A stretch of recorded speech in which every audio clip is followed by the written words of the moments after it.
On New Year's Day, Premier League history was made, but not the kind Chelsea fans wanted. Enzo Maresca became the first manager ever to leave a Premier League club on January 1st. No sacking announcement, no goodbye press conference, just silence, tension, and a relationship that completely collapsed. So what really happened at Chelsea? Why did Maresca fall out with the board? And how did medical decisions, ownership power, and squad imbalance push this project to the brink?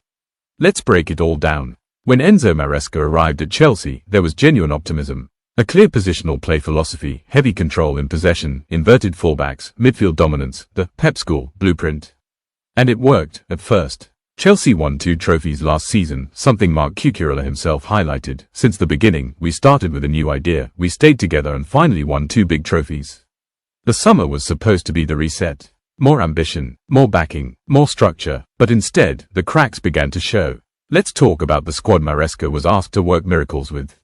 Trevoh Chalobah, sidelined and labelled surplus by the board. Wesley Fofana, elite talent, but constantly injured. Benoit Badiashile, inconsistent and error-prone. Levi Colwill, overplayed last season because he was the only defender that fully fit Maresca's system.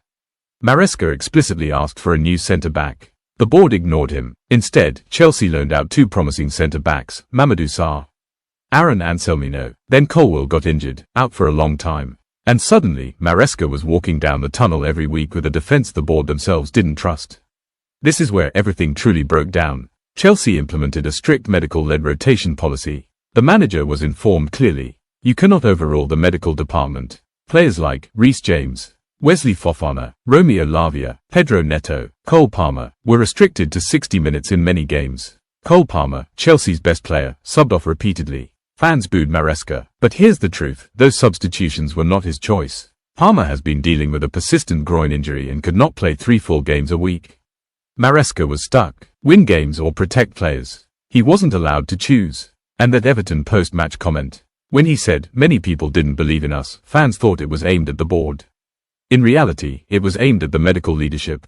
From Maresca's perspective, there was constant interference and no protection. Decisions over workload, decisions over rotation, decisions over returns from injury, all taken out of the manager's hands. Chelsea insist this model will not change. The board believes the squad has enough talent to finish top 4. But Maresca felt exposed, and things escalated further when it emerged that Manchester City had already held talks with Maresca. Inside Chelsea, shock, suspicion, a belief that the Italian was distracted. Trust completely eroded. Chelsea's hierarchy grew increasingly concerned.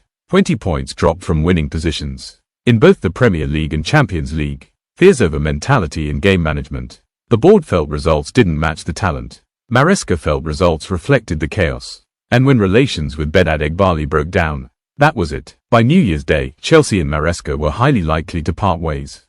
Not about January results, not about the next game, but about a project that no longer aligned. Chelsea are already preparing for life after Maresca. Names under consideration, Liam Rosenior, Andoni Iraola, Eric Ramsay. The brief is clear, same style, same principles, easier transition, but the biggest question remains. Is this really a manager problem? Or is Chelsea's structure eating another coach alive? Because until someone answers that, this cycle will keep repeating. If you enjoyed this deep dive, drop a like, subscribe, and comment below. Was Enzo Maresca failed by Chelsea, or did he fail Chelsea? See you in the next one. Keep kicking and stay passionate.